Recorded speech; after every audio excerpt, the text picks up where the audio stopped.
What up, everybody? I'm your host, JP, and this is my co-host, Josh. Hey, everyone. And welcome back to another episode of the FilmBros podcast.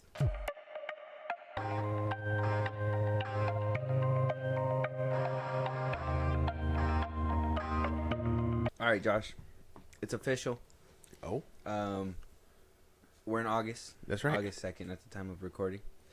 We are out of July. Yeah. I know that we had the conversation a little bit towards the end of our Fantastic Four review, First Steps review. Go check that out if you guys haven't checked it out. But one thing that I said in that episode, that I kind of want to clarify, Okay. and we have to have a deeper conversation about now that the smoke is actually clearing out. And one of those things was that Marvel was back. And I mean, I want to clarify I feel like they are back. Yeah. But Yeah. but when I say back, I mean back on track. We don't know if they're like back, like, you know, to the same staying power as they used to be. Yeah. We don't know if they're back in the capacity that we even remember them to be. I mean, we're getting articles out there saying that, you know, things haven't been the same since COVID. Not only with just the MCU, but also with movies in general. Mm-hmm. You know, actors, A-list actors, all that stuff. That things have changed since COVID. Box office, movie theaters, all that good stuff. But one of the things that I wanted to touch up on before we get into like the real good stuff, and this is going to segue us into different topics, and then we're going to move on to the superhero cape stuff that you most definitely love. And Yeah. but we're still going to kind of talk about it too. So July was stacked. We did talk about that. Yeah, we did. And, you know, the winner could be subjective, right? But there's, in my opinion, a definitive winner for two brackets. Okay? And when I say that, there is either a winner in the case of financials, right? Like a Billy. Everybody thought Jurassic World was going to make $1 billion. It didn't make $1 billion. We thought Superman was going to make $1 billion. Nowhere near. Fantastic Four, First Steps. We all knew that it was going to take a hit because the MCU brand has been taking a hit. Yeah. I was thinking 700 to 800. It doesn't seem like it's getting there. Though that run is still at its beginning because that was at the tail end of July. We still have a chance to see if it raises up past our expectations. But as of right now, there's clear winners. And the first winner that is clearly the winner because of money is Jurassic World Rebirth. Yeah. Clocking in at about 700 and some change million worldwide. Didn't do the Billy, but pretty close. Dinosaurs. Yeah, pretty close for dinosaurs. And I think they're the winner in the sense of money because they obviously raked in the most in July. I think F1 is the last place. I think Superman's second place, and as of right now, Fantastic Four is dead third. last. They're not making a shit ton of money. Superman's at the 500 million mark, steadily creeping past 530, I believe, right now. Fantastic Four First Steps is barely cracking 300 million this weekend. So it's not looking as great as we thought. And the second winner that I have to say has staying power, unfortunately, is Superman. And I say that because I don't see a lot of people talking about Fantastic Four. I mean, people talk about Galactus, the IMAX. I've been seeing the stretchy read thing. Yeah. But to this day, I still see punk rocker edits. And I see people saying that this is the movie that we need. And then we get clips like one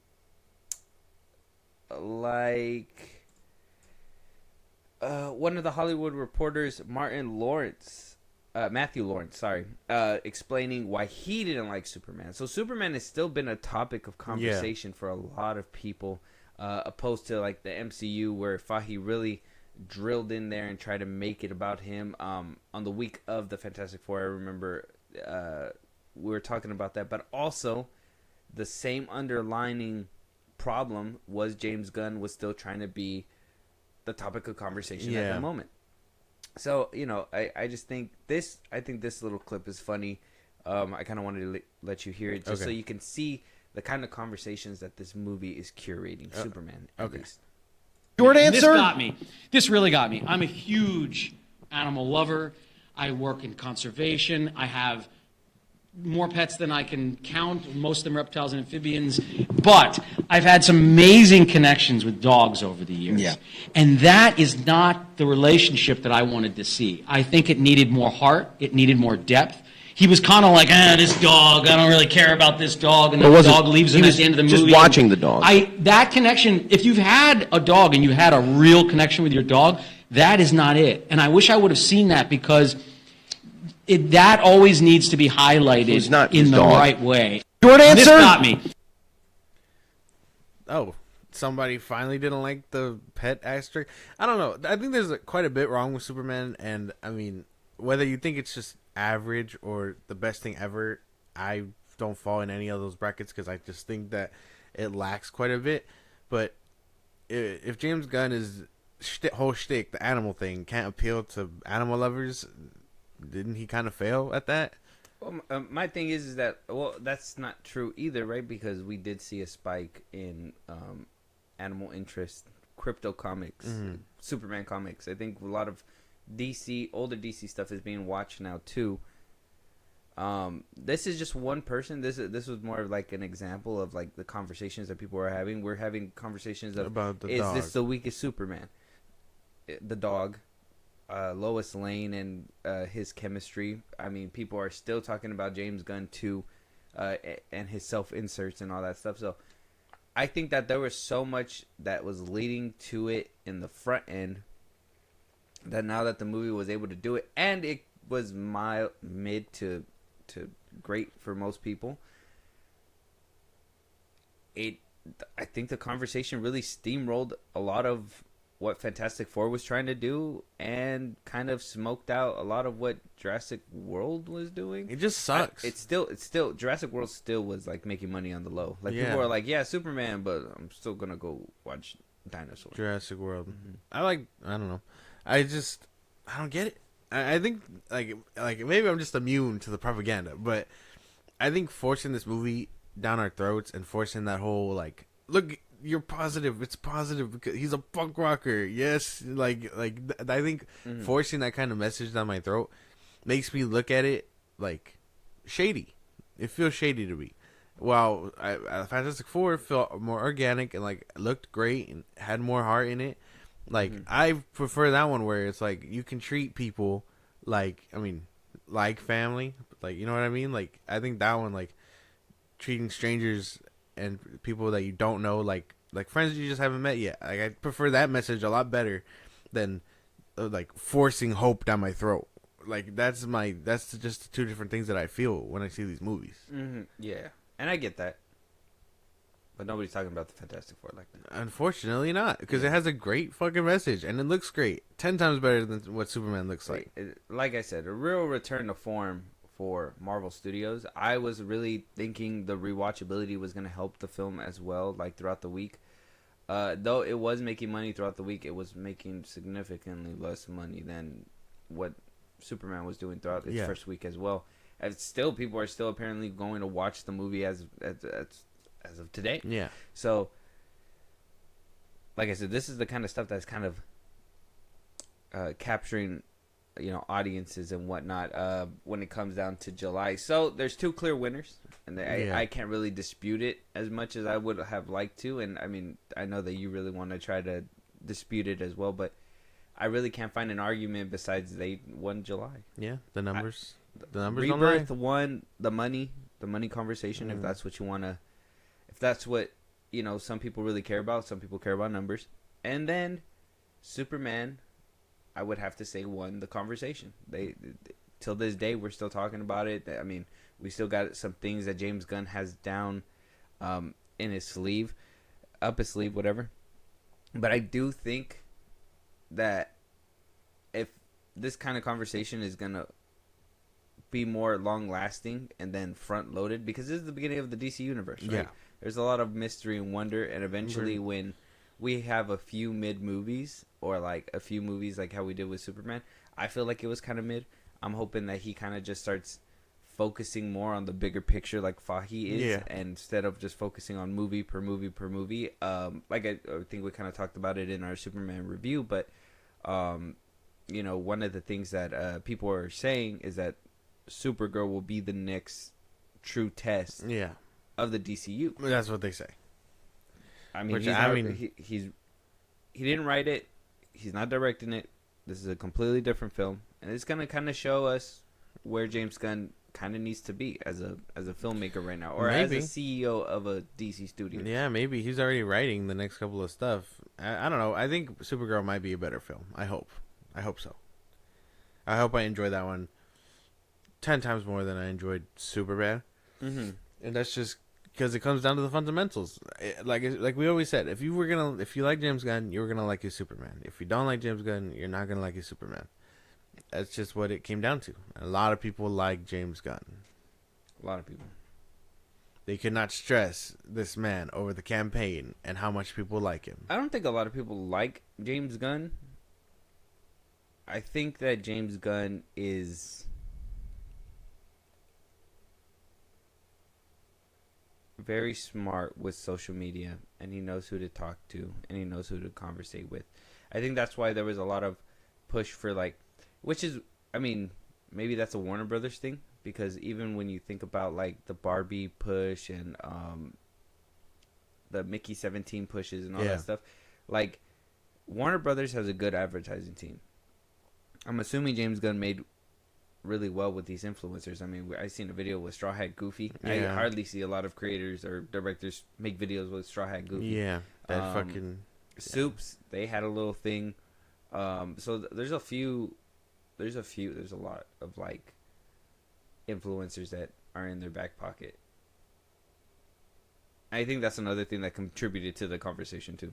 Like, can we believe these people? No. Well, I don't think so. Definitely not Straw Hat Goofy. That man is riddled with controversy, and he's a scalper. So we're not exactly. I'm not happy with him too much. Not too sure about those, but let us know what you guys think. Who is the definitive winner in your guys' July? Do you guys go by the numbers, or do you go by word of mouth? Let us know what you guys think. Moving on, one thing that is for sure though, Superman did not make the numbers that I believe Warner Brothers were expecting.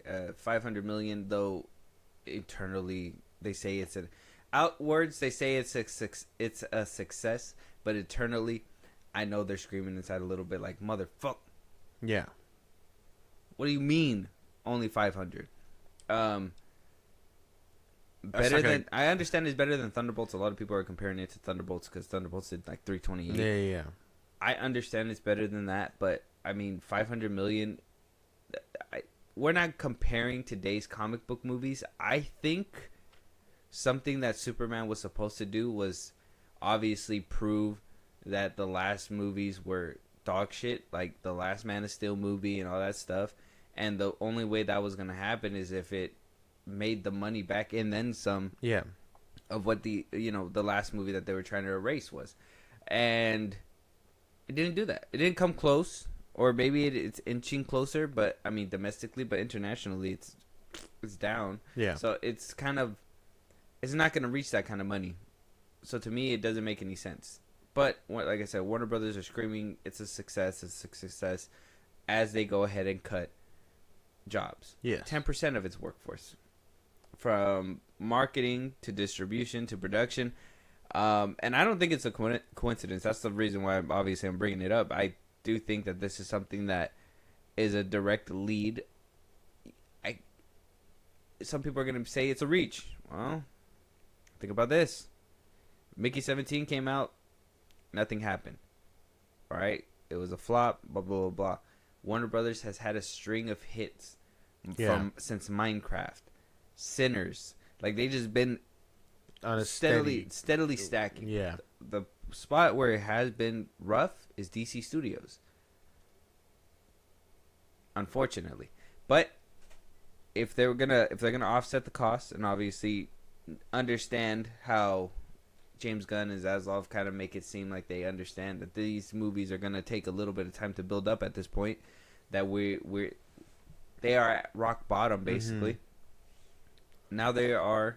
And we're going to talk about Marvel, too, and first steps and how its box office outcome is steadily shaping its future as well, too. But this is what's happening at Warner Brothers, and it's cutting down some people. And I do believe it's a direct result of cape shit tanking. Maybe. Yeah, I mean, you could be right. That this one isn't exactly hitting it exactly where they thought, especially with spreading, like I said, just spreading James Gunn all over the damn place. And Marvel, I'm sure, also has their issues. Kevin Feige won't probably address those until 5 years down the line, and maybe he'll throw Pedro Pascal under the bus. Who knows? But I like to think that this probably could be tied to it.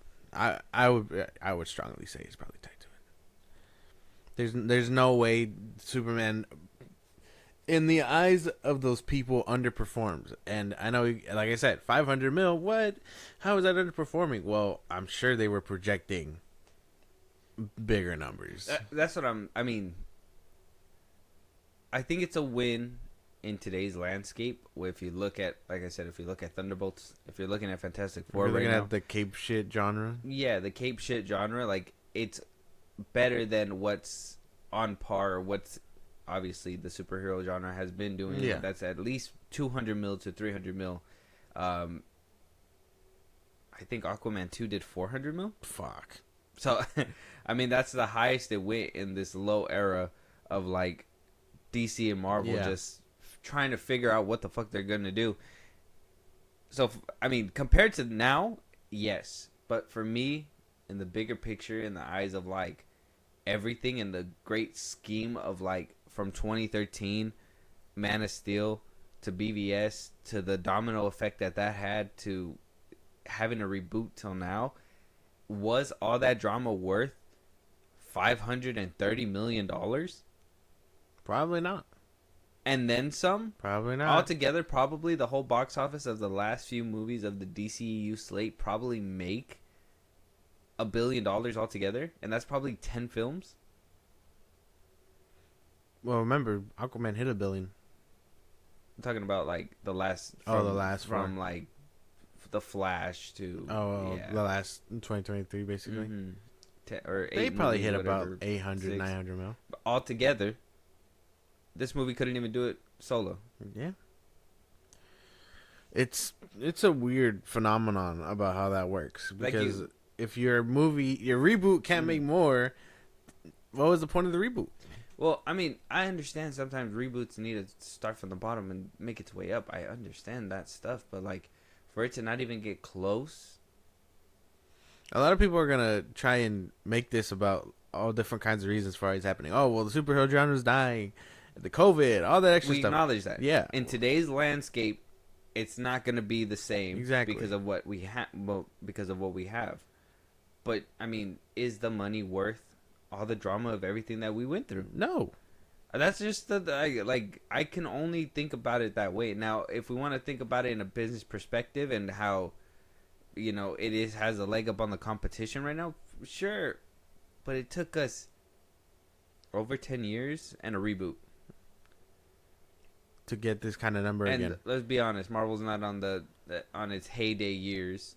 So I mean, if you're doing victory laps while your opponent's already gassed out and over here, you know what I mean, like wheezing, and it's like, oh my god, I'm trying to figure out a way to get back up there. You're like the and you did like half of what the best movie Marvel ever has ever done. Yeah, it's crazy. Less than half. Yeah.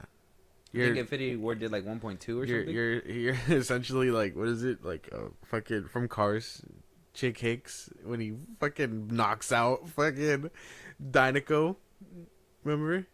It sends him flying. Oh yeah, that's right. Yeah. You're an old racer. Mm-hmm. Fighting it, and you're taking a cheap shot at the fucking competition. Yeah. Granted, I did think Marvel was gonna little bro DC just a little bit. Yeah. But it didn't happen. So you can look at that positively. No, well, I mean, we gotta be honest about that too, right? We thought that was gonna happen a while ago too. I think we talked about it a while, but as the releases were coming out, we were like, I don't know. Yeah. I mean, we were even worried. Fantastic Four looked good, and we were really having high hopes for that movie to come out and actually be decent. But if we want to be honest, we kind of were adjusting the expectations as like it was getting closer, because I mean, even with Thunderbolts, I was excited for Fantastic Four, but I mean, Thunderbolts seemed... I was excited for everything up until the jump. I feel like Thunderbolts was the return to form for you. Whereas It's because I thought that movie was really fucking good. It's just I don't know. a lot of people thought that too, which I don't understand. Like if that's a movie that doesn't reflect its numbers, it doesn't make sense. Captain America also. I know people are having revisionism on it now, but like that one was ass. It was. Like that one had like no. It has no rewatchability to it.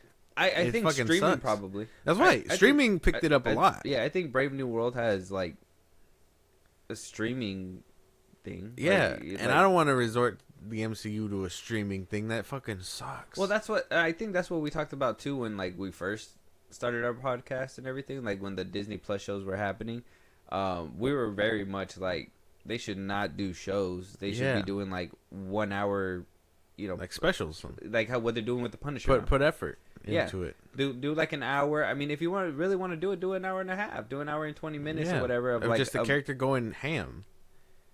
Like Werewolf by Night, that motherfucker, and just have him go in. Exactly. Give him a brief origin story, introduce them into it or whatever, and then when you put them into the movies, people are caught up, and then they don't feel like they had to waste what. Well, I mean, the Disney Plus shows aren't that long. They're probably like 30, 45 minutes. You probably spent just about an hour. 1 hour compared to what, 3? Yeah. So kind of short and sweet and gets it to the point. I really liked I don't even remember the name of it, but I really liked that one show, that one special. That's why Creature by Daylight. No, that's why I said Werewolf by Night. Yeah, there you go. I wanted to go back and see it in color, but I just think it looks so good in the black and white. I liked it in black and white. But they released it in color. I should probably watch that. Maybe around Halloween time. Ooh. Just I don't know, dude. And like yes, it's a win, but it feels like a cheap win. It feels like you're not beating him in his best. He at DC's best, Aquaman, first Aquaman. It's like watching old Robert De Niro and Sylvester Stallone. Like how did that old how did we fucking like Aquaman at the prime of the superhero genre hit a billy? Shazam, did it hit a billy or did it like get close? Shazam, the first one. No, one only made like 400. Really? Yeah. I swear I thought that one like did really good for some reason. No, it was acclaimed. It was critically acclaimed. A lot of people liked the movie, but it was one of the first hits where like the score and the critics. Superman, Man of Steel did about 600 mil. BVS does about 800 mil with 30 minutes cut off. Zack Snyder's Justice League probably would have banged. That probably would have been their Well, Billy. it was a gradual build up, and this could be the gradual build up. It's not gonna get there though. With the superhero genre like potentially coming to an end, I don't think DC movies are gonna actively rejuvenate the genre either. If it does, if James Gunn is the savior, you owe him an apology. He gotta go. No, just don't hire the guy that they hired for Trump. Oh my God. Okay. Whoa. Just saying. Well, I think he's gone. No. Good, don't hire him. The Secret Service got him. Yeah, I think I'm just saying, just don't hire from that organization. They obviously don't know what the fuck they're doing. Yeah, exactly. It's just I don't like. Yeah, it's a win, but in the climate of today, it also feels like a loss because 500 mil in a dying industry. You know what I mean? That's why 500 mil in a dying industry compared, it's a star pupil. It's like holy fuck. That's what I'm saying. Like that's to these nerds. Yeah, that's Superman. James Gunn is Superman, and he's a fucking ugly Superman. Yeah, dude, with white hair. But that's Superman to some people. He's saving the genre. That's Rick Flag. Rick Flag is easier. All I'm saying is that everybody was saying Superman's gonna hit a billy. I'm pretty sure that Zaslav was banking on at least 800. Not only because Man of Steel in total did 800, but I think Guardians of the Galaxy was basically a 600 to 800 million dollar franchise. Like that's basically that's what it range was. So I'm pretty sure Zaslav was like, "Can you get it there?" James Gunn got it a little bit further than the status quo that's happening right now. No Billy. I know a lot of people were like, "It's gonna be a Billy. It's gonna be no Billy." Unfortunate, and cutoffs happen because of it. So Thank you, no Billy. Thanks for not projecting. Billy just listening to this. What did I do? Why you say fuck me for? If you could read one page out of Harry Potter book. So, yes, and we're going to talk about the direction with Marvel right now because we are going to be dipping that way. But let us know what you guys think about Warner Brothers and what they are doing.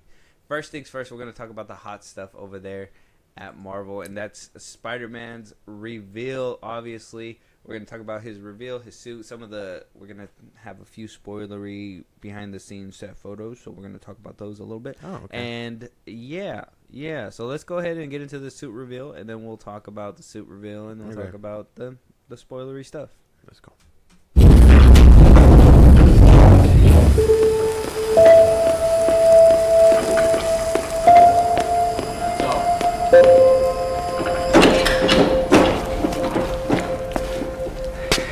We ready?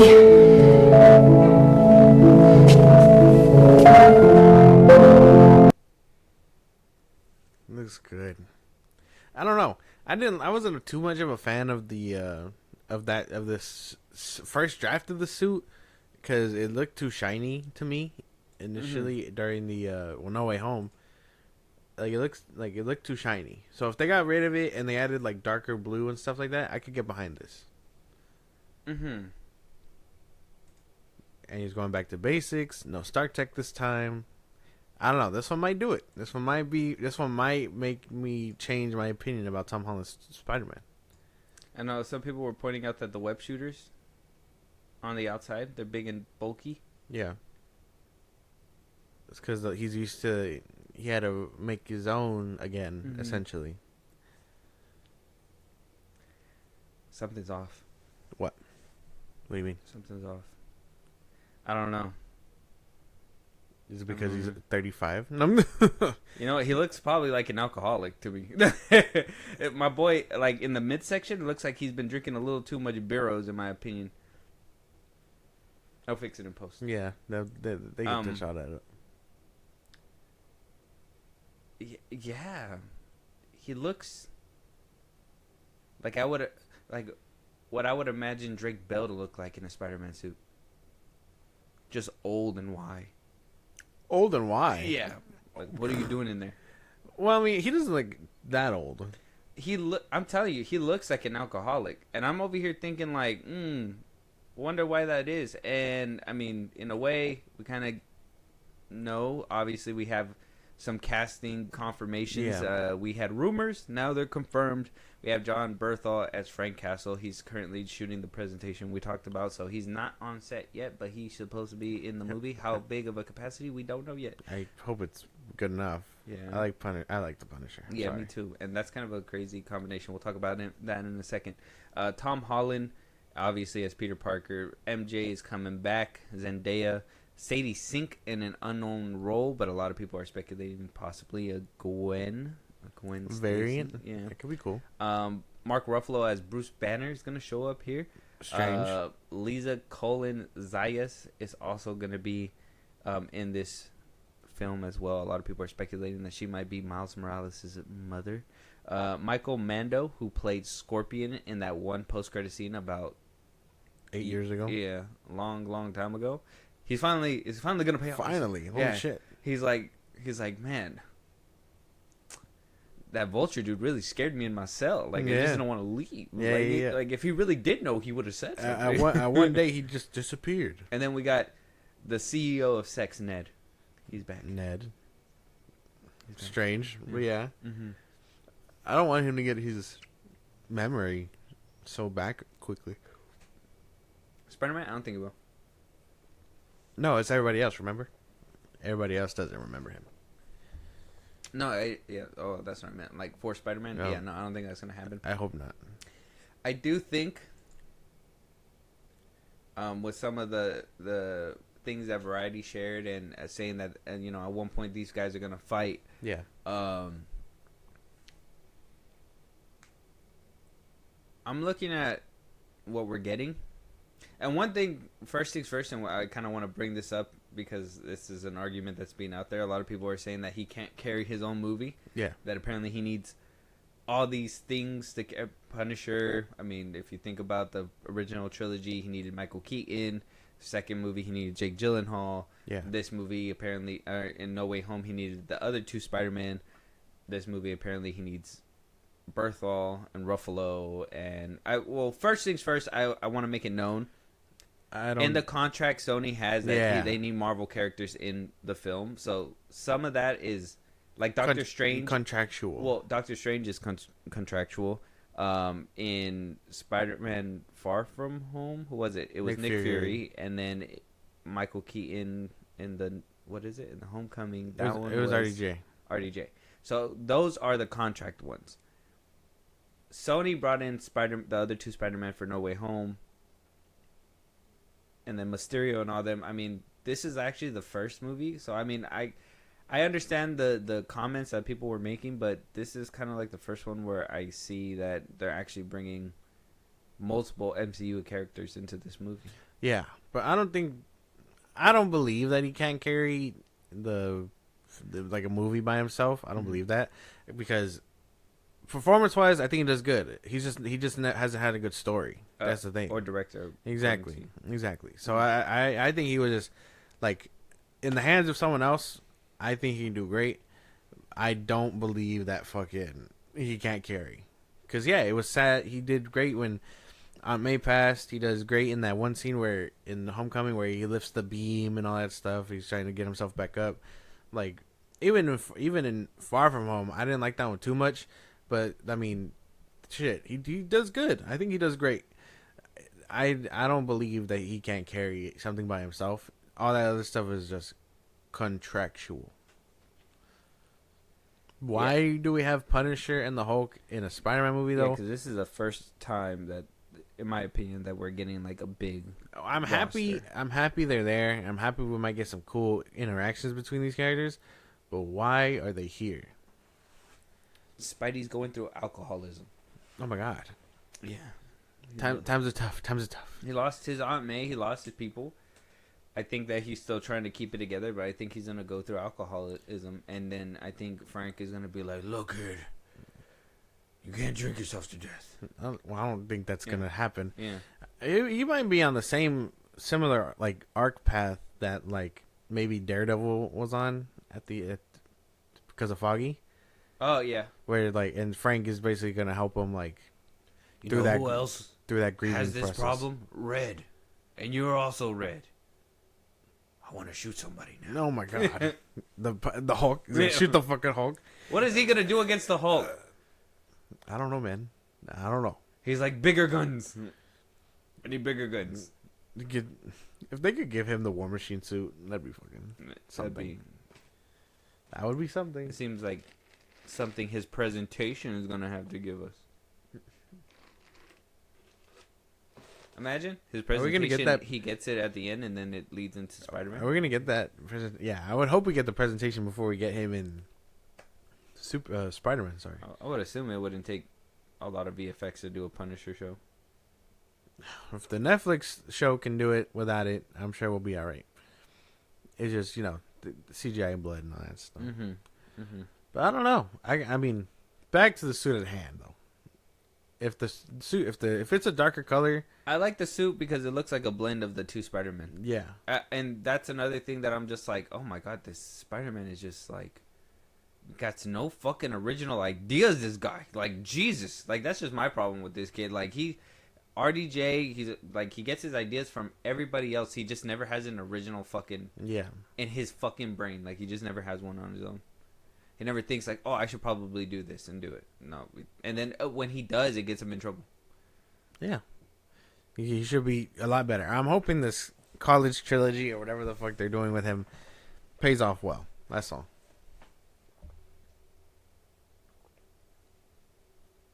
Brand new day. And the next movie would be Brand New Week. Brand New Year. Brand New Year. I don't know, dude. You're sucking up all the fun about this. I'm telling you, like, I'm trying to get behind it, but he looks weird. I don't know what it is. There's something off. I feel like something's off about this reveal. And I kind of understand that they probably did this to kind of get ahead of it. Like I said, we do have like set photos and everything, and we're probably gonna see him on set. So they're like, oh well, we don't want to just. We want to be the ones to show you guys the suit, and I do like it. I like the texturized. I like the colors. The color, it literally screams Andrew Garfield, Toby, mixed into one. Yeah. I just hope he has reflective lenses. That's all. Yeah, we didn't get to see the mask. Like I hope. Why didn't they show us the mask? Because it's probably gonna end up doing reactive stuff. Mm-hmm. But I hope I hope they're reflective. I hope they're the ones that like I said, like Andrew's and Toby's, where like they're like glass. Yeah. Instead of the ones that like react. I think that's a better look. I think. Just give them animated lenses, where they squint, give you facial expressions. Ain't nobody want that. We got some stuff. We got a Spidey chase scene here. Cars moving.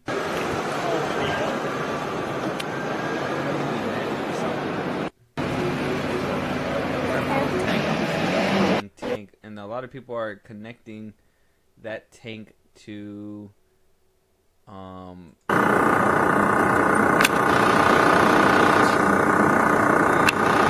where's a good picture of that tank? I know some people took pictures of it too.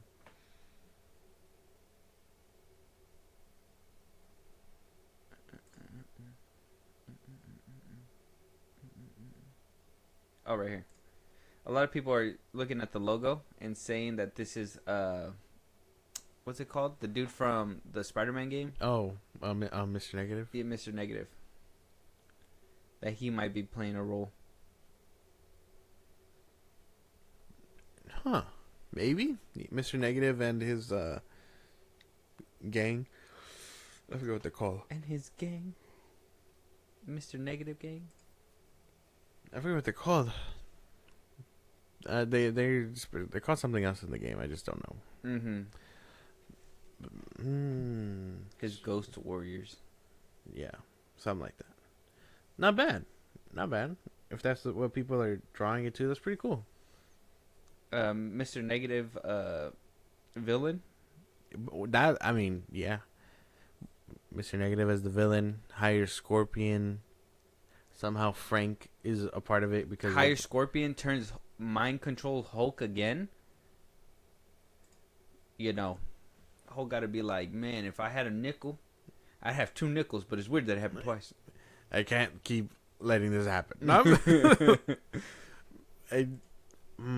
trying to think because maybe that's what will turn him back to Savage Hulk.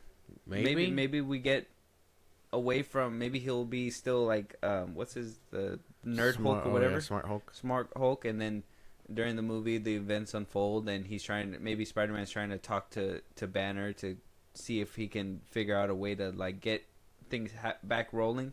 Mr. Negative wants to ruin his life, right? He's like, oh wow, he's friends with an Avenger. Mind control, and now Spider-Man and Frank both got to stop him. That'd be crazy.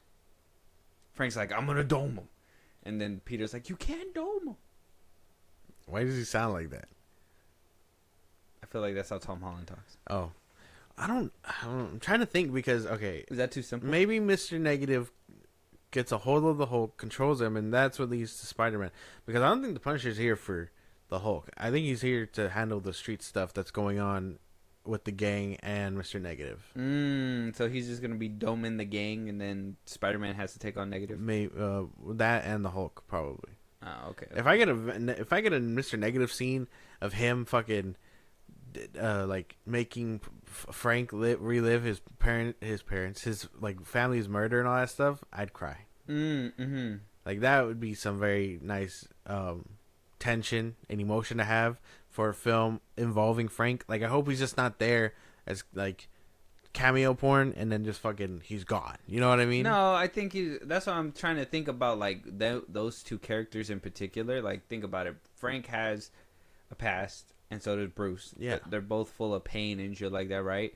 So that's why I think Homeboy's going through alcoholism. He's not. He can't go through alcoholism. And he's like, I could really pull in from my real life because now I have my bureau drinks, and I used to have problems with drinking too. So I could really bring it into Spider-Man can't drink. That's why. He shouldn't. He can't. You should put the bottle down. He can't. Stop drinking so much. Like no matter in anything, he can't have like a beer. Yeah, I know a lot of people are like, "Oh, well, superheroes can't get drunk." Well, this one can. No, bro, it's actually for real. Like the Flash, and all them can have drinks. Spider-Man's the only one where like the Flash. Jack Kirby was the only one to be like at Marvel editorial. It's a rule. Like you can't give him a drink. You can't show him smoking. You can't show him drinking. Oh, Spider-Man? Yeah. Like as a concept, like that's like the thing. Don't break that immersion is what they were saying. And if they do? Punisher drinks, Wolverine drinks, the Flash can drink, Batman can drink, everybody can drink, Spider-Man can't, and he's 30. Oh, this is what people are alluding to? Yeah, his gang. I think they're called the Demon something. Yeah, I think you might be right. Something like that. I hope the swinging kicks ass because John Watts lacked flair in that department. I hope every web action scene does something dope. Like utilize this man in ways that John Watts couldn't, because he did not get that creative until No Way Home, and by then it was too fucking late. They said absolutely cannot wait to see him bitchless, broken, depressed. Let's go. Yeah. Why do we want to see Spider-Man like that? When he was thriving with RDJ, y'all just wanted him to not?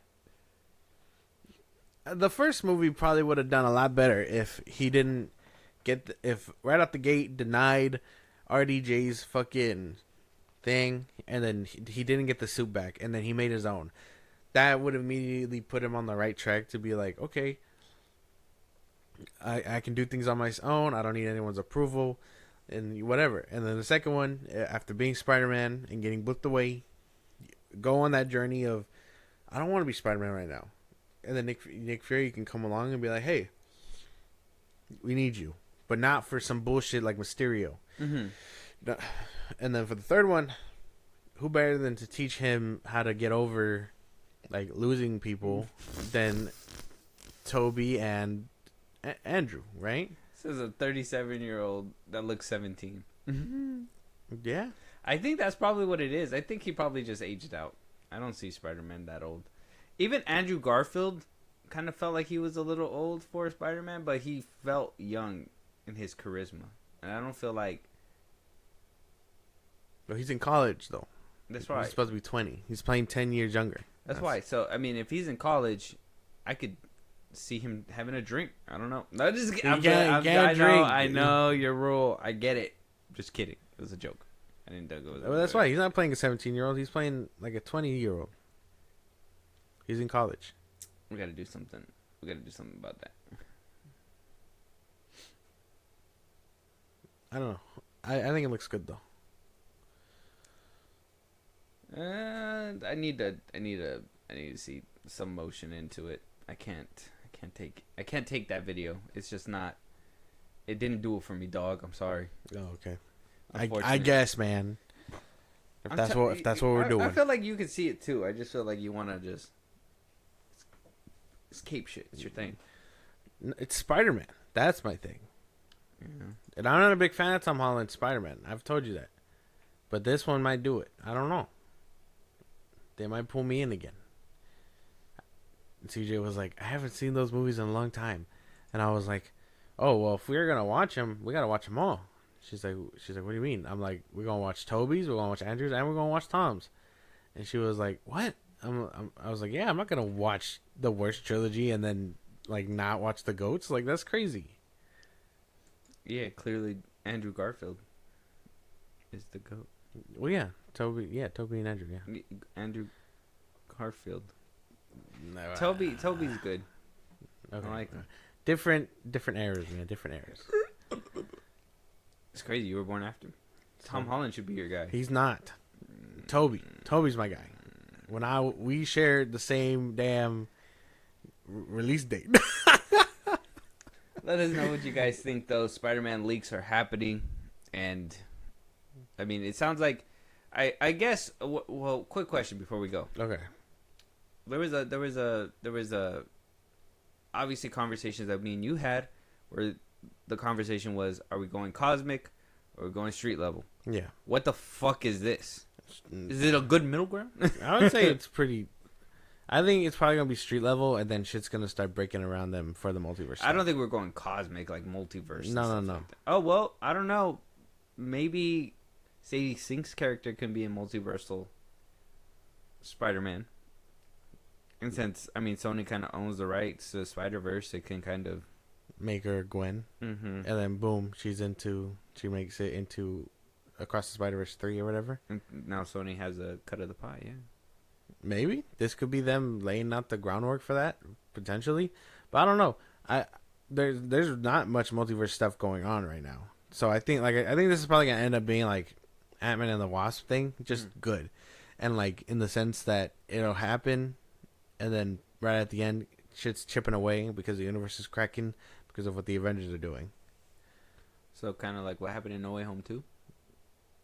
When the sky opened up? Oh, yeah, but that was because of Spider-Man's hijinks. We're not here for that. We're here for Avengers hijinks. Because remember, he's probably not going to be in Doomsday. Wink, wink, probably. That's what they were saying. And then he'll probably be in Sony Secret probably Wars. like, hey man, y'all need to give us some more money. We didn't know RDJ was coming back. Yeah. That's more cheese, buddy. Yeah. So it's going to be Secret Wars, he'll probably be there. And then, Doomsday, he might be there. He said he had a secret shoot, quote unquote. And this is literally 2 weeks after that. So this is a middle ground then?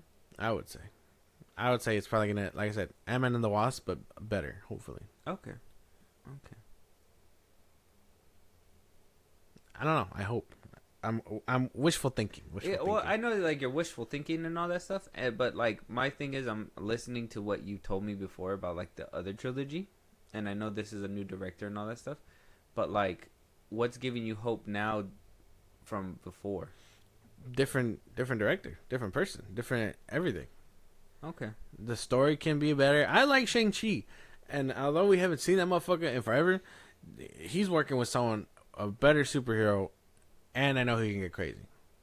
You're going to give him the right action scenes. You got to give him the right fucking swinging. You got good side characters that can probably help boost him and help him grow out of the trauma that he's had.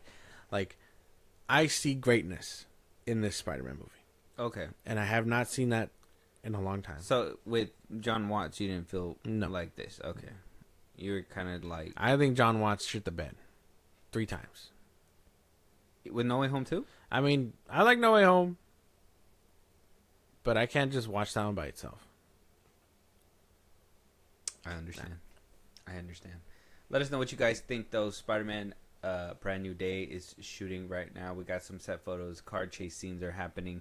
I think they said that they rented out Glass Glow. So that's like a lot. Yeah. And a lot of people are outside taking pictures. So a lot of leaks. If you guys don't want to get spoilery stuff, make sure that you guys stay off the internet. And hopefully you avoid all these things, because look, we have videos of literally cars being Is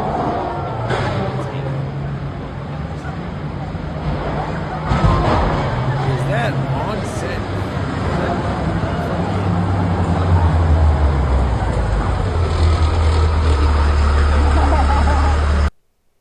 Ooh. No? Maybe. Daredevil Born Again doing some secret shit? Yeah, look, DD9. I mean, the red face could be a Daredevil horns and mask. It could be like Frank's way of like trying to paint it together. Yeah, pay homage or whatever to his friend. Maybe. I don't know. Every time I look at this, it makes me not want to murder all these villains. Yeah. So I look away as I blast. Oh my god. And scene. Yeah, I think this is another angle of the same car chase.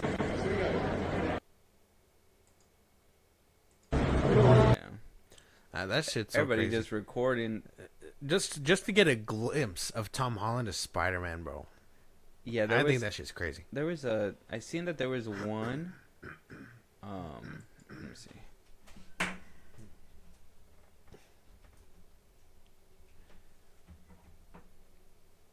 There was one where somebody was on top of the car, and he looked like Tom Holland's stunt double. So I'm over here wondering if Tom's gonna be suitless in a couple of the scenes where he's like doing some action shots. Oh, that can be cool. I'll probably have to find it afterwards. Let's just move on. Moving on. So yes, like I said, Fantastic Four: First Steps, as of right now, Failing. is not doing the best as we were hoping. It's at a 257 worldwide mark as we speak. It seems like a lot of people. Tuesday night had a good night, but every other night looks like it just was not doing good. Wednesday not so good. There was a few drops, so hopefully word of mouth rolls around and Fantastic Four: First Steps does a little bit better. But as of right now, they're going ahead and moving forward accordingly. First things first, Kevin Feige is painting blame on Cap 4 not doing great. Jesus. On the fact that Chris Evans was not in the role. He says that that's not the only reason why it struggled, but the rationale for it is being described as blunt when it comes from Feige, saying that a big emphasis on Chris Evans was not there. Why? And that's why. Kevin, why can't you just take accountability, bro? Why can't you say, "Hey, we fucked up. This movie left the cutting room floor a mess." Why can't you just say that? Why can't you put faith in the audience again and just be like, "Hey, our fault. The next one will be better. Go see Fantastic Four." Boom. 2 birds with 1 stone. Get ready for Doomsday. All that bullshit. It's not because of Steve, who's been out of the role for just about 5 years now. I will say that I think a good chunk of people thought Bucky was supposed to get the shield, so that's one thing for sure. Bucky should have got the shield. You shouldn't have waited this long to give Sam a movie. They should not. You should fucking... You sure as shit shouldn't have made his show more entertaining, better than the movie. Exactly. You fucking put Red Hulk in there, wasted the fuck out of him. You put like Hulk villains in this bitch. If it was him versus Super Society and doing that whole Hydra bullshit again, that you would have probably sold even better. But you're doing unbelievable shit with this man. The movie looks atrocious. You failed this movie on all accounts. It is not because of Chris Evans, who hasn't had the role in like 5 years now, 5-6 years.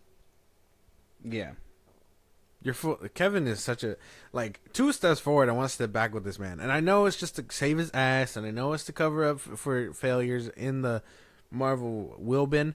But holy fuck, dude! Take a stand at some point. Don't go blaming people for thinking Steve was gonna be here. No, it's your fault for not making this movie happen sooner. It's your fault you didn't make Black Widow happen sooner. There was a lot of questionable decisions that led up to this movie not being what it needed to be. One of the things too is him even acknowledging. I think we talked about it on our last news episode, that he even acknowledged that he still wanted to continue and do the whole. It's actively happening right now. Doomsday doesn't have a finished script. There's certain things that aren't happening. So, I mean, if we really... I understand that there's certain methods, but we need to actively take a step back and go back to square one, start there, see where things started spilling over, and then work to create a better structure from there. You can't just blame it on one man and just be like, oh, look, all these other factors didn't, everything else, oh yeah, all these things affected it, but at the end of the day, Chris Evans would have saved the fuck out of this movie. It's like, no, I don't think that's the case. To critical thinking, Kevin, take off your whatever next movie hat you got on. Let's put on our thinking caps. It's not because of him. I will say it is because of Anthony Mackie. I don't think he has the star power to hold a film, in my opinion. Not with a movie that looks like this, man. Well, not in a movie, period. I think I've seen some movies where he leads, and I don't think he's a leading man. I think he's more of a side man. I think he was a perfect Falcon. I think he could have done real good work as a Falcon if he would have been serving. Like I said, it would have been poetic if it was kind of like serving Bucky, his best friend. And it's like, oh, the mantle just kind of passed on or whatever, and it's nice. But it kind of moved on. But yeah, I mean, if this is the kind of rationale that Fahi kind of goes down. He's out of touch. You got to understand where we're gonna go to next. Then, so let us know what you guys think. Why do you think Cap 4 suffered for you guys? Why do you know? Did you guys say no Chris Evans, no movie? Like, was that the thinking? Let us know what you guys think. Moving on, Marvel is still making adjustments, and obviously because Fantastic Four did not open up with the best reception, and Thunderbolts not having the best amount of money made as well, and I'm sure Kevin Feige is looking at Superman and saying, what are we doing wrong? Like you said, he tried a little bro Superman. We did say that that's probably what's going to happen regardless of how good Superman was.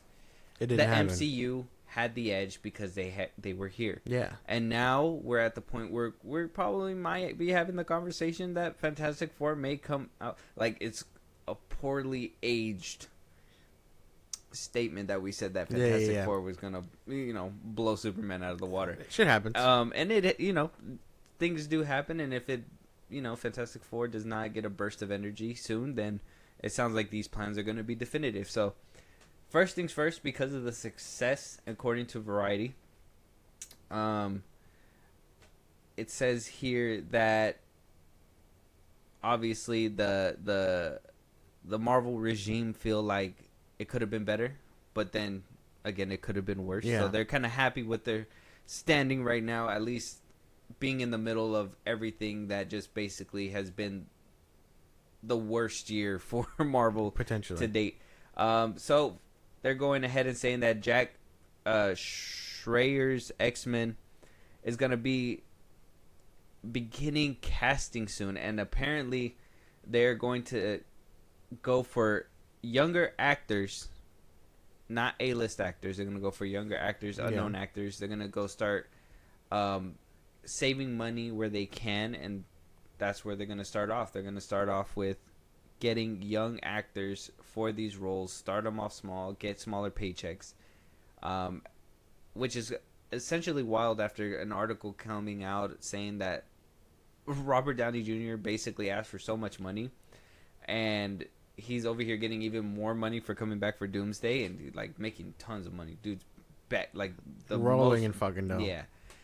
Maybe that's why they didn't show his face in Fantastic Four first steps. I don't know. Because then they'd have to fucking pay him a stack. They're like, he's like extra $5 million on top of whatever I'm doing here, and they're just like, no. They get the gist from this side. Yeah.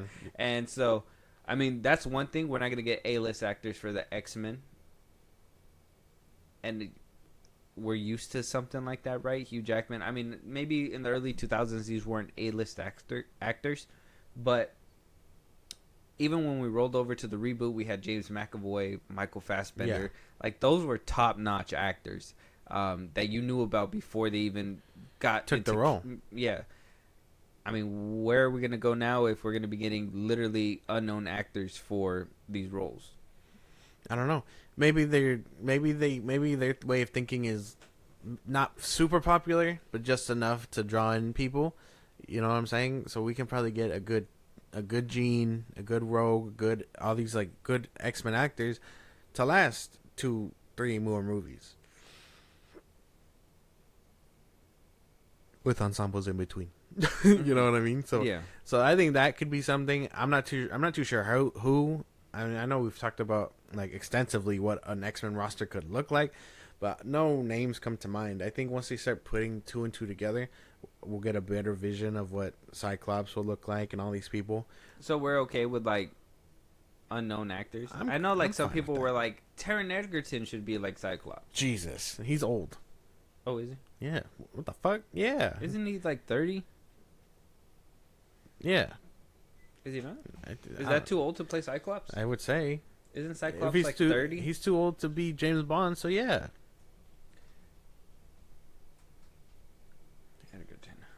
He's 35. He could probably be a Wolverine. That's what a lot of people were saying. How old is Cyclops? Let me see. He's probably around his 30s.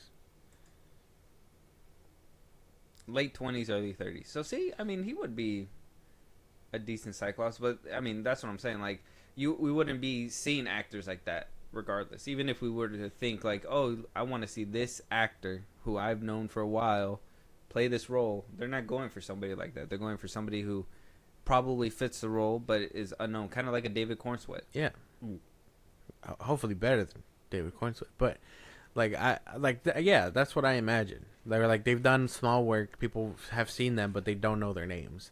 Mm-hmm. So that could be something cool. Like I could literally, bro, I could probably tell you half the cast from Yellow Jackets could probably be an X-Men. Like the teenagers, not the old ones, but like that's what I mean. Yeah. Like I could see a good handful of them being like Jean and Rogue and all these people. And that's just because they're going to look for people that probably going to start small. Because, again, they're supposed to be attending school first. I don't think they're going to be, like, full-blown adults yet. So they're looking somewhere around there, maybe 20 years old, to grow into the Cyclops that's going to teach the next generation. The Storm that's going to teach the next generation. You know, kind of like what they did with the prequel movies, essentially. Yeah. Like in Apocalypse, where they got all these people, you know? Like Havoc being the fucking, we see him in First Class, and then he grows up to be that adult that eventually, you know, blows himself up. But like, that's what I mean. Like that transition sounds cool on paper. But you don't think they could make it look cool?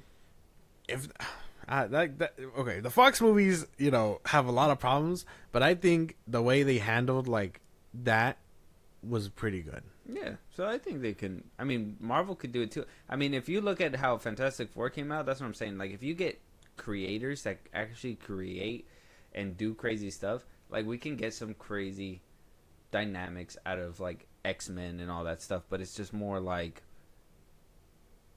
I think even though I want certain actors to be put in there, I do think the creator and the creative mind matters more, because one thing that, you know, that I like about the superheroes and the superhero genre is seeing like them utilize their power a lot. Yeah.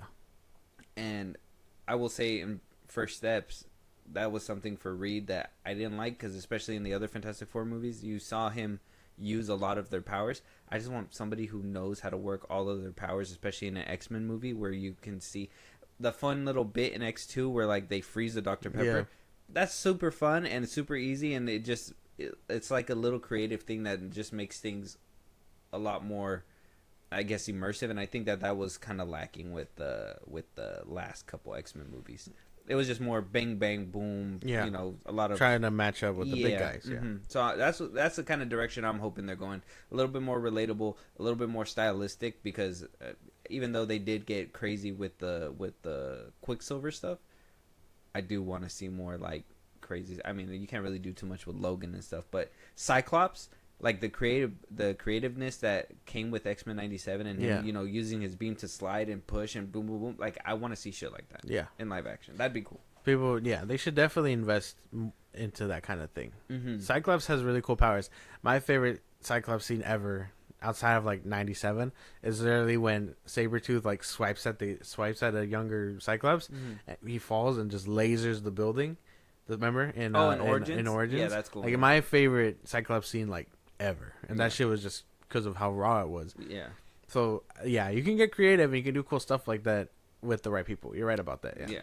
So I think that's where the money should probably go to, but I do want to see some kind of like recognizable actors behind it. Yeah. You know what I'm saying? So hopefully we'll have to see. Maybe Sadie Sink is one of those that you would want to see on the roster, and I know she's gonna be in Spider-Man, but I hope that doesn't affect maybe like her going to, being a Jean Grey or something. Would it be weird to see, like, I mean, I know she's tied up with like Netflix, but like 11 as an X-Men?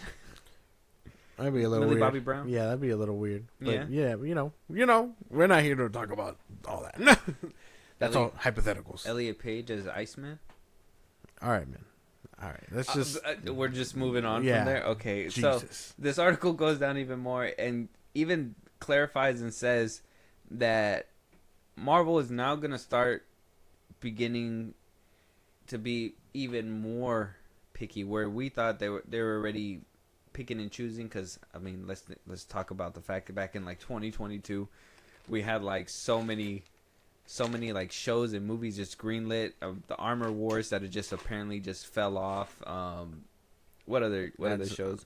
Wanda, that Vision show, it finally wrapped up, but that one's been in limbo since 2021.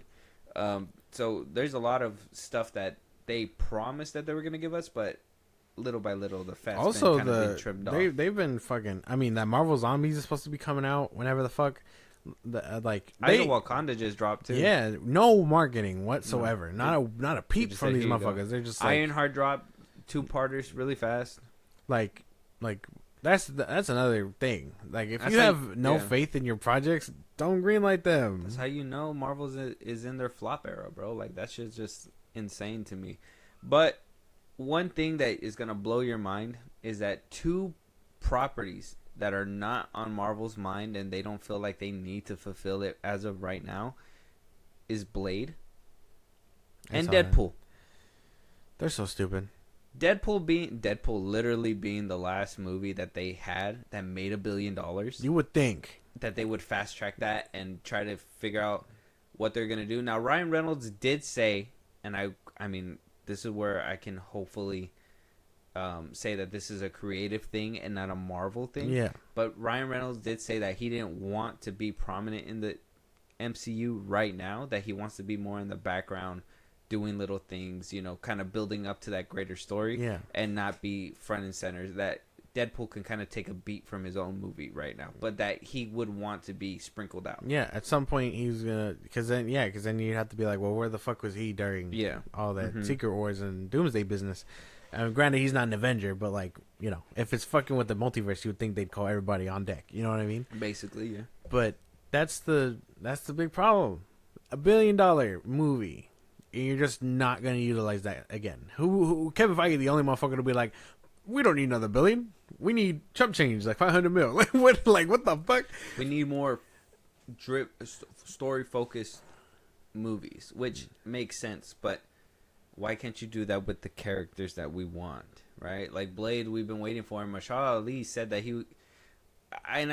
this is where I kind of feel like this is kind of like a direct either quote or diss to Mahershala Ali for whatever reason. I'm hoping they're not going to war with their cast.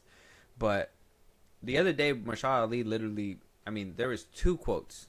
During the Jurassic Park run. Where they were asking him, when is Blade going to get down? And he was like, call Marvel. Ask Marvel. I'm ready to go, but Marvel, you know, they're doing whatever they're doing over there. I think this is a direct thing where Marvel's like, you're not a priority right now. I think it's a diss to him and to everybody that's asking, like the dudes that worked on the previous Blade. Oh, David Goyer. Yeah. David S. Goyer and all that stuff, yeah. And fucking, not just him, but Wesley Snipes. I think it's a dig on everybody.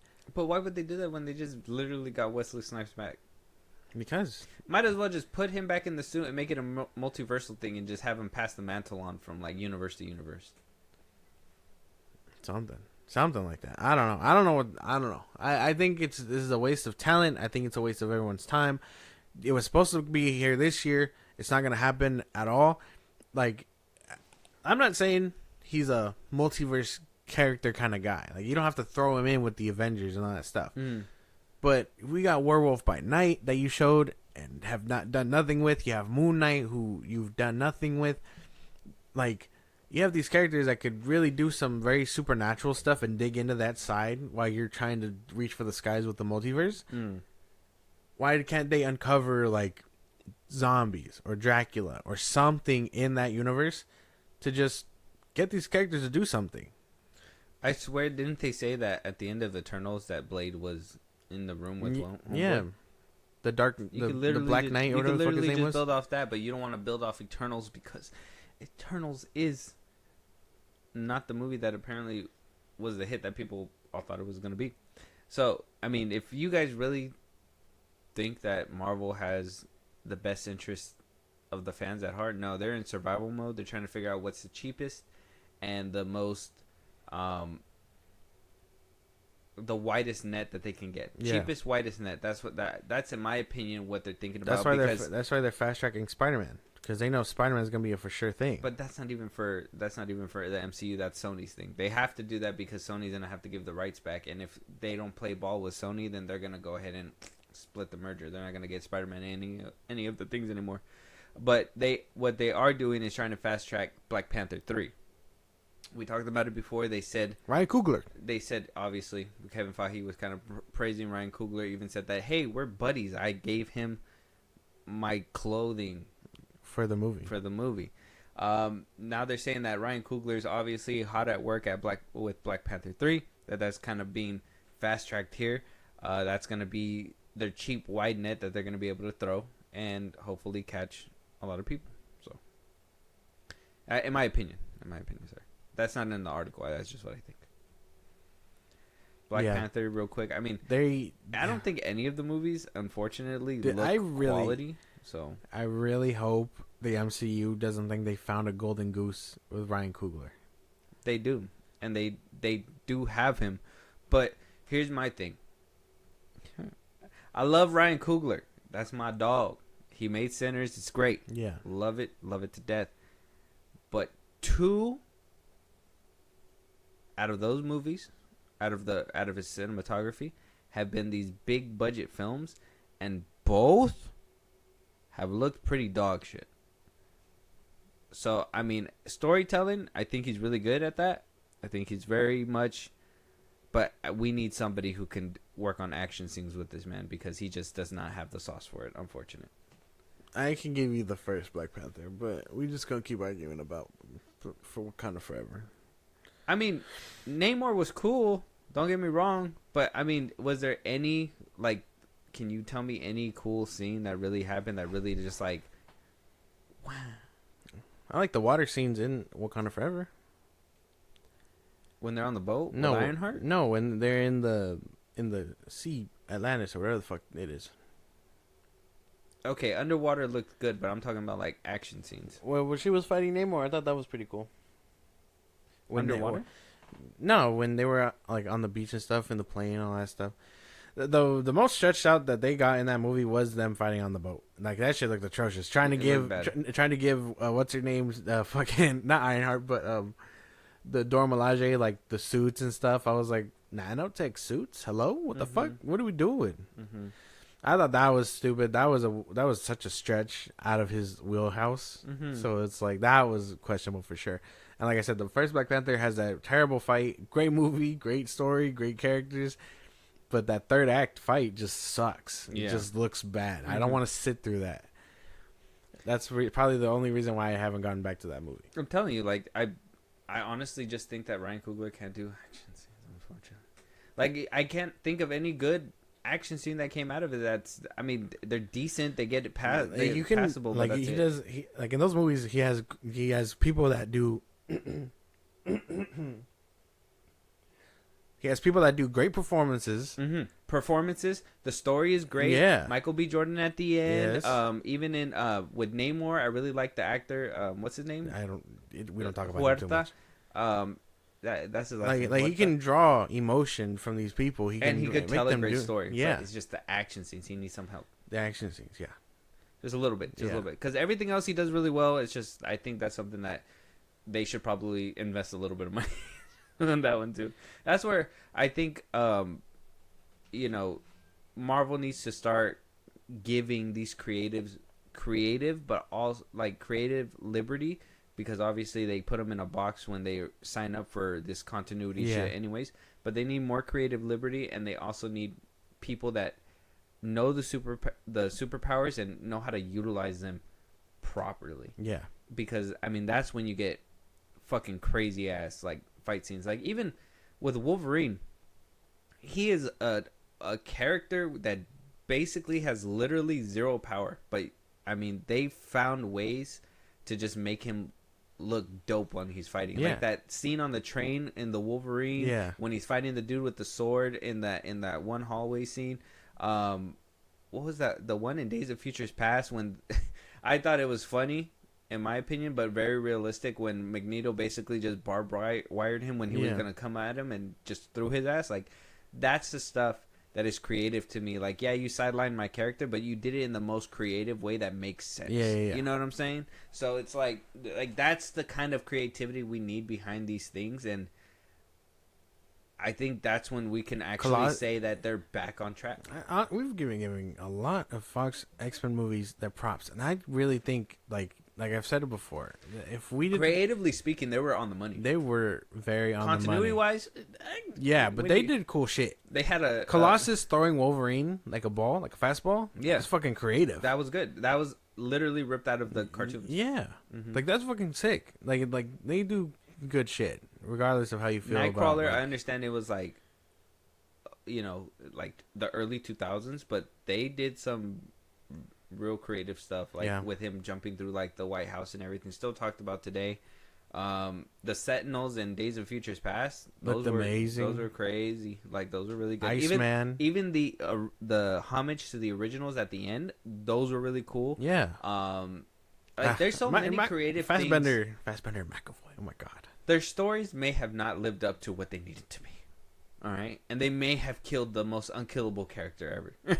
Like, we give you those, but creatively speaking, with their powers and everything, that's what they did right, and I think that's what Fahy needs to draw inspiration back into. That's something that I think the MCU has lost, because in the beginning, Iron Man had it. Yeah. Thor had it. Like, they were doing a lot of. I mean, what was that one scene in the? It wasn't an action scene, but the little things where he's like, yeah, this is really good. Another. And Thor in the first movie, like, those are things that make it relatable, but it was also creative for their time and adding them into this world. We're at the point in the MCU where, like, that world is integrated. They live in the world. This is where something that I think James Gunn kind of took from Fahy is that, like, how do you handle them living in the world already? They live in that world. A lot of crazy shit. What's the things that a lot of people say? Oh, the MCU people, the residents in the MCU looking at the Eternals or the Celestial coming out and just thinking it's another Tuesday and shit like that. Like, the Marvel has gotten to the point where, like, everything's stale. Like, we're living in that world. We got to up the ante. We got to get more creative. We got to figure out what to do next. I think Multiverse of Madness was on the right track too. Yeah. Just did not have the story to execute. Unfortunate. It's just something that, like, does not work out sometimes. Anyway, Ryan Coogler. No, Ryan, yeah, that's what I'm saying. Ryan Coogler, he has these are people that they're hiring that get so far, but, like, I mean, Jack Sherrier, whatever his name is, Jake Sherrier, like, Thunderbolts had zero sauce. Zero sauce. Like, you could tell me you could tell me that it's a good movie and all that stuff, and I can probably give you the story, but zero sauce. They were in a bunker for most of the movie. They hardly utilized their power. The Taskmaster gets domed quick.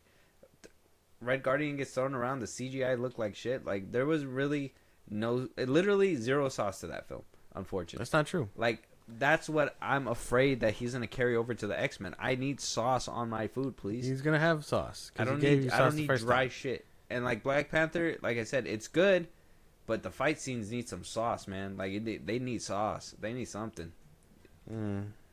I guess, man. Yeah? Okay, we're on the same page, finally. So, Marvel is...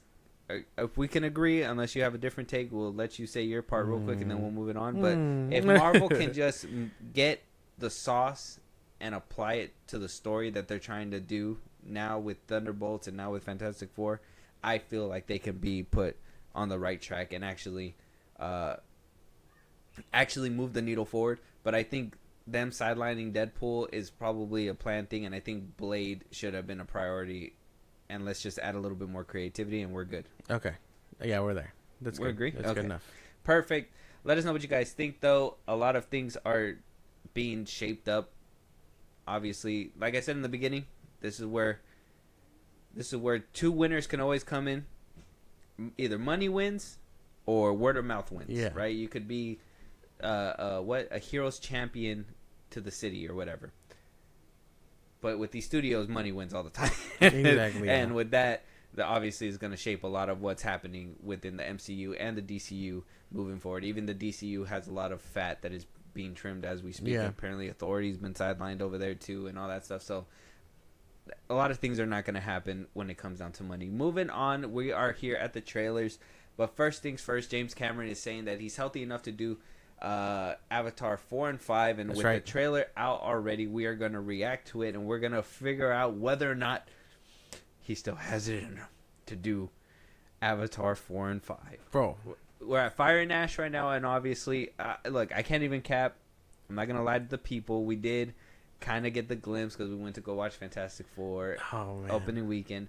We saw it on the big screen, but we're going to react to it again. Just so we can get the full scope and we'll be able to give our reaction, and then we'll go ahead and get into it. Okay, man, let's get into it then.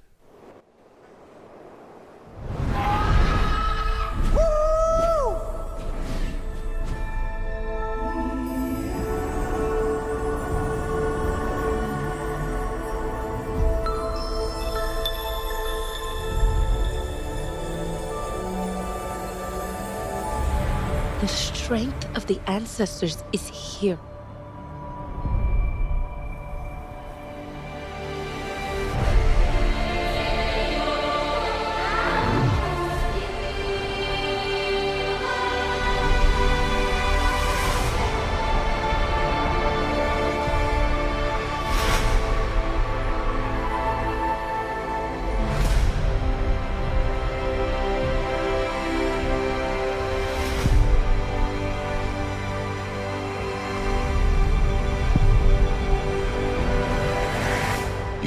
Live like this, baby.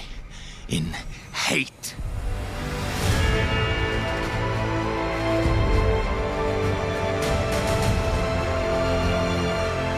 If there is something you can do, then you must do it.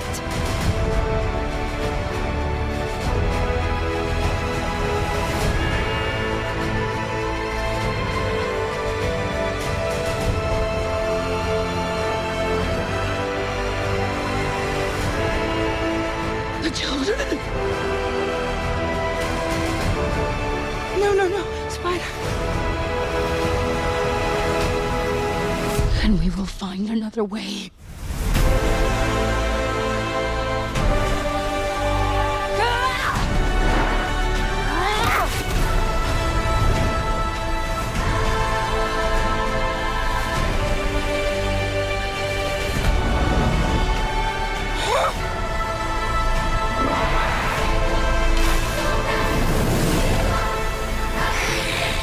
Your goddess has no dominion here.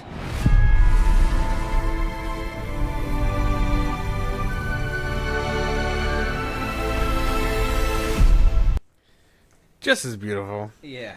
Just as beautiful. It looks so good. There's so much happening. Let him do 50 of these movies, please. I know that he said that he wanted to do it like an anthology series, like The Matrix. Yeah.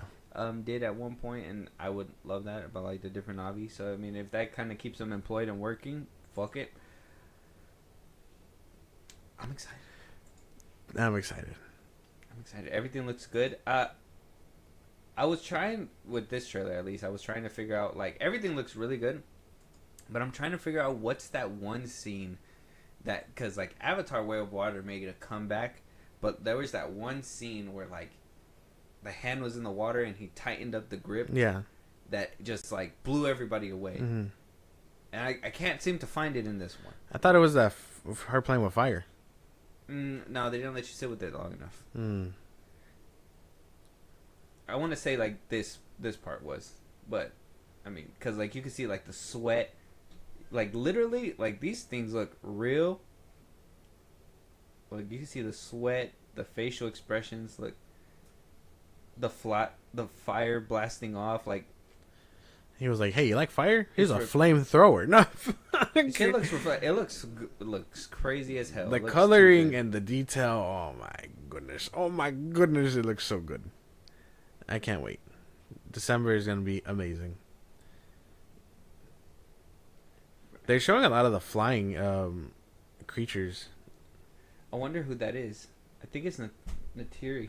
I think she's hurt. Probably, huh? Mm-hmm. I read that Jake is only gonna find comfortability in war again because he's a soldier. So that now could that be his son, and that it's only going to take place 2 weeks after the events of the first one. So his other son is gonna try and grieve with the fact that he lost his brother, and like all he really leans to is toward the woman, and Jake probably resents him and all that stuff a little bit maybe. Neytiri lost her son. She's gonna be dealing with that loss too. I think everybody's gonna be feeling it. I'm so excited for the emotional stuff. I do think that he's going back to Earth too. I think they're arresting him and taking him back to Earth. Unless they get stopped. No, I think he's going back. Like the end of the movie, that'll be the cliffhanger. I think he leaves. You think so? Mm-hmm. I think he's gonna go home. How are they gonna get him back? Well, isn't it like a 5-year trip or something? So they just take him on the ship and then 5 years back or whatever. Yeah, that's the only thing where I think is gonna jam up the next couple movies. But apparently they gave him no notes, so apparently he has it figured out. But I do think that he's probably gonna get sent home either by the end of the movie or like midway of the movie or something. He's gonna be sent home. Like it's gonna be. I can't wait. This is gonna be so good. There's a lot more going on with Spider, which I mean I thought was a little strange. What's his name joins up with the Fire Clan, which seems like they know they were probably abandoned or whatever. They live near a volcano. Like I want to know their backstory. I want to know how they came to be, because like I know they're different tribes and stuff, but I want to know like the difference between like them and everyone else. Like what exiled them to do that, where they don't even believe in Iowa. You know what I mean? Yeah. Like I can't wait to see these dynamics for sure. Yeah, exactly. And I know a lot of people are making fun of it. They're like, first water, then fire. What's next? Wind and earth and blah blah blah. Like, shut up. It's Pocahontas in space. It's great. It's great stuff. It is very great. I can't wait for more to be seen. Let us know what you guys think. Check out the trailer. It's out right now. Avatar: Fire and Ash. It looks amazing. It's gonna be great. Check it out. Let us know what you guys think. Josh, moving on. We do have confirmation. James Gunn himself not only gave us his DCU canon. Oh wow! For the people that he's gonna say it in the video, quote unquote, want to get in the weeds about that. And then we actually have a Peacemaker Season 2 trailer we have to react to. So I hope you're excited, because we're going to get into this first. We're going to go ahead and get into his little DCU canon book. And then we'll talk about that a little bit, and then we'll watch the trailer. The DCU begins canonically with Creature Commandos, and then Superman continues the DCU, and then Peacemaker Season 2 continues from there. Now, that's the basics. If you really want to keep it simple and not confused, just know that those three things are canon. Anything that we show in the previously seen on Peacemaker then becomes canon. Anything that they talk about having happened in the old world, that then becomes canon. We know, for instance, that Rick Flag's son was killed in Corto Maltese because we hear him talk about it in Creature Commandos. But what you really need to know is everything is canon from Creature Commandos, Superman, through Peacemaker Season 2. That's for the people that really want to get into the weeds. So Season 1 isn't canon. Boom. Figured that out. Thanks, motherfucker. We been knew that. Thank you for confirming my suspicions. Well, whatever is shown in the previously shown or seen. What's it gonna be? Him gonna be killing Rick Flag. Shit. They're probably gonna make fun of the goddamn Justice League thing. What else? The team essentially. Amanda Waller. His key components. Everything that he played ball with is probably might make it. His dad is probably gonna be dead still. No brother. Vigilante. The fucking judo master. Whatever the fuck. Like, yeah, but I don't expect a lot. So let's just get into the trailer. All right, man. Let's jump into it. I know that you're skeptical. I know that this isn't your cup of tea, but you know we're gonna review it, so it's gonna have to happen. Okay. But we're DC fans. Apparently. You've all been waiting a long time for this one. Here's the new trailer of Peacemaker Season 2. Enjoy. No. You've been waiting? I ain't been waiting for this. He was talking to Not me. No? Okay. We doing it up in style. Hey, guys. I got beer. On?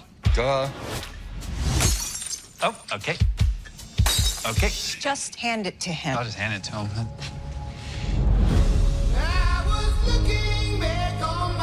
I've changed a lot since I last saw you. I don't want to be a joke anymore. I want to be a real hero. You wear a clown costume and go out and beat up people. Chris, take something bad and make something good out of it. I need to find the Peacemaker. He killed my son. You're being monitored right now. By who? Rick Flag, Sr. Whoa. What is it? I have a dimensional portal. And it leads to a parallel world. What? It's not that big a deal. Get the out, it's not. My son is a better man you could ever dream of being. I've tried to make up for my mistakes, but I'm not sure redemption is possible. He's in love with you. Me and Chris, it's never gonna be a thing. I'm going to make a life in the other world. There's another dimension. It's exactly the same as ours. But better. Best dimension ever. Dude, that's sick. We need to close that dimensional rift. The condoms are partnering you up with our new agent, Rip Jagger. Who's Rip Jagger? Hey, fatty. No matter how green the grass is over there, you belong here with us.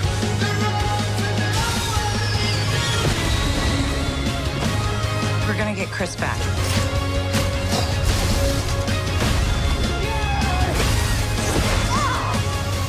You met your own self from a parallel dimension? You're wearing his clothes?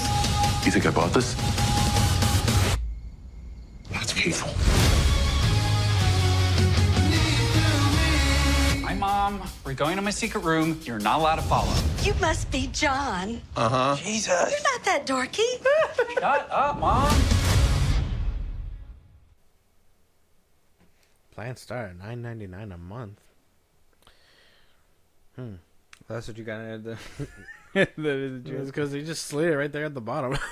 Like They're letting you know you can. it's a DC show. You can join our totally- subscription for $10. I thought that was funny. You gotta know when to watch it. It looks fine. It doesn't move the needle. It's not. It doesn't seem like. I'm only interested in the Rick Flag and his dynamic. That's it. Mm. Everything else. I doesn't think feel I'm that more way. curious on how he's gonna, how he plans to fix it.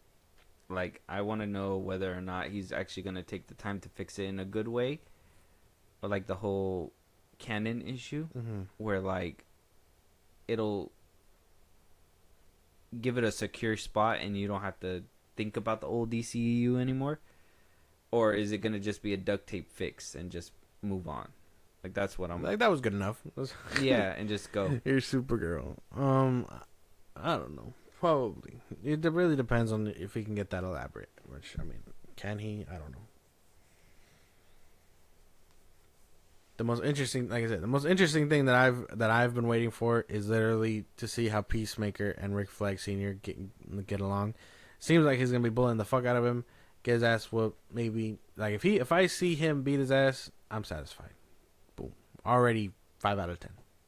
Just for addressing the goddamn issue. Okay. Yeah, because he should, huh?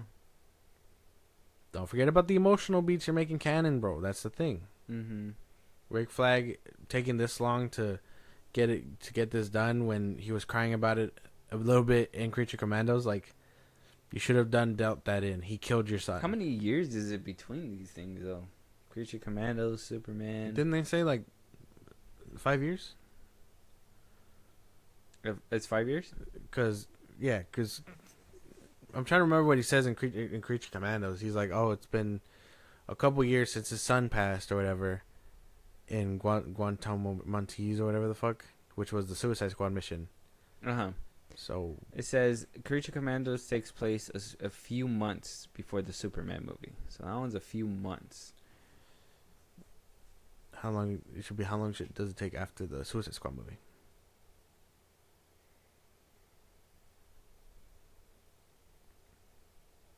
I swear there's a line where he says a couple years. In the Creature Commandos, yeah.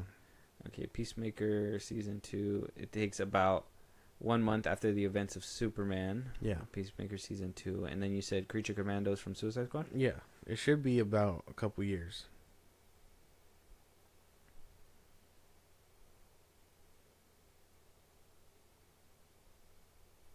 Squad and Creature Commandos.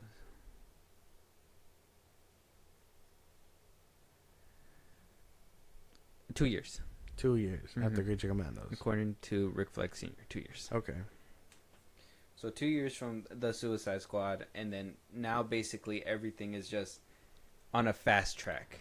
So like it's been 2 years since he's seen Peace or heard about his son dying and all that stuff. He hasn't seen Peacemaker in those 2 years. So in this season, it should be the first time meeting him face to face. Yeah. So we should get a confrontation of like finally fuck face or something. Yeah, exactly. Like that. Okay. All right. Okay. Makes sense. Okay, so that's the only thing about this whole DCU. You got to like rummage through to figure all this shit out, which is kind of annoying. But let us know what you guys think. Check out the trailer. It looks decent, moderately decent. It looks as good as the first season. And if you liked the first season, then you liked it. If you didn't, then you didn't. Yeah, it's decent, but it's not. I don't think it's amazing. It's fine, but we'll find out.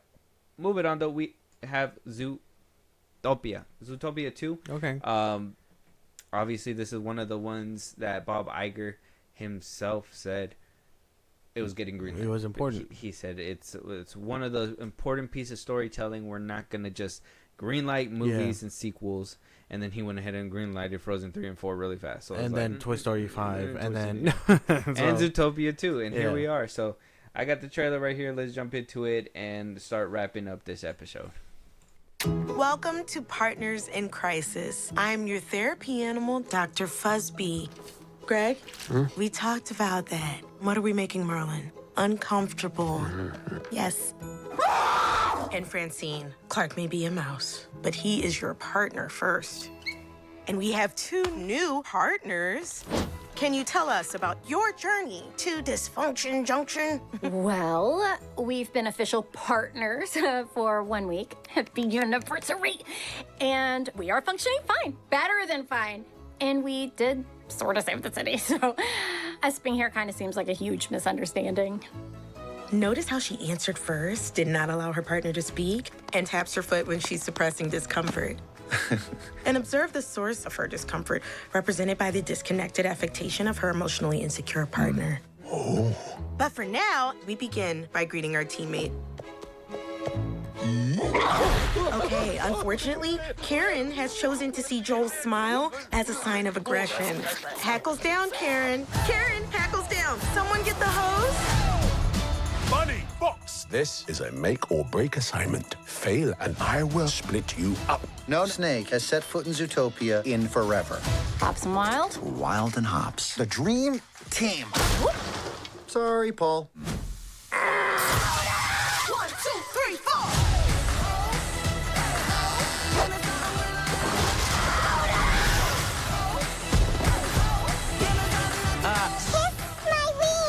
Kiss the second ring right now. Stop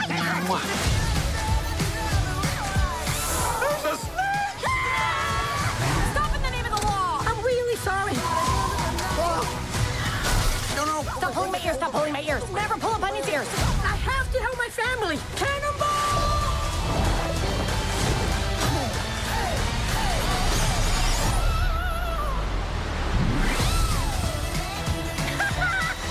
You know, this is not your worst idea. Wow, that was almost a compliment. Your worst idea is what you did with your ears.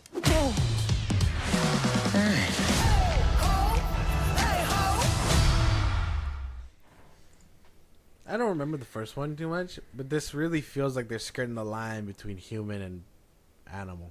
Yeah. This kind of reminds me of like the last trailer we kind of watched, and it's from Pixar too, but like that beaver one where like they're just, I don't know what's Disney's fascination with the animal food chain now, but they're just tired of being eaten. They're like metaphorically speaking, we're the big dogs here. That's right. Well, in the first one, it was all about that. Like predators were killing the prey and all that stuff. So they stopped it. No, that they were saying that everything was good, and that out of nowhere they started. There was something going on where people were going back into their natural state, which was the primal. Yeah. So this one, I'm not too sure. And why snakes are uncommon? Like, what does that mean? Out of all the animals, you're telling me a snake makes you feel uneasy? It's kind of fucked up. Well, it was a fox on the other one. That's what I'm saying. It doesn't seem too far. It looks cute. It looks like a cute little movie. Yeah, no, I wouldn't look too far into it. I'm just more thinking about, like, it's funny that this one and also that Pixar Beaver one is also getting basically where, like, the animal kingdom is going on a food chain, basically. Yeah. Because they even made it a joke in the thing, and maybe that's just like a cheap joke where they're just like, it's funny and it's true. It's easy to make a joke out of this and all that stuff. I don't know. It does look funny. Maybe I am overanalyzing it. It feels like they're leaning into like the human side of things a lot more. Does that make sense? Mm-hmm. They're not blurring that line anymore where animal does where it's like stuff. Animal Kingdom stuff. This is more like, we got to figure out how to work with each other because of ourselves. Okay. Human connection stuff. Yeah, but I mean the little fun twist of it being two separate creatures that would never make sense. Yeah, but I feel like we kind of already got that with the first movie. Yeah, well now they're just trying to work together. To not get split up. Yeah. But in the first one, they were not wanting to work together at all. So now they work together. They were only working together out of convenience, and then they ended up being friends or whatever. Mm-hmm. Yeah, I don't know. Maybe we're looking too far into a Disney movie, but it doesn't hit as much as I was gonna hope it were to. I thought it was kind of funny. It looked funny. I'm down for that. I like the little soda zoom in thing. I like when they do that stuff. I don't know. Check out the trailer. Let us know what you guys think. With that being said, though, that is all the topics that we have. Any movies that you want us to review, any topics that we should be talking about, any TV shows you want to hear your voice on one of these episodes, Josh, let them know where they can do all that. Twitter, TikTok, Instagram at FilmBros Podcast. We post the episodes there. You can hit us up there for any news or movies you want us to cover. Buzzsprout, link to the social I just gave you. It's like a Patreon. You subscribe, you have the show go. Really appreciate it. Listen to us anywhere you get your podcast at FilmBros Podcast, Spotify, YouTube Music, Apple Podcast. Again, wherever you get your podcast. Be part of the conversation. Twitch at FilmBros Podcast. And when it's all said and done, subscribe to our YouTube at FilmBros Podcast. And with that being said, we'll talk to you guys on the next one. Talk to you guys later.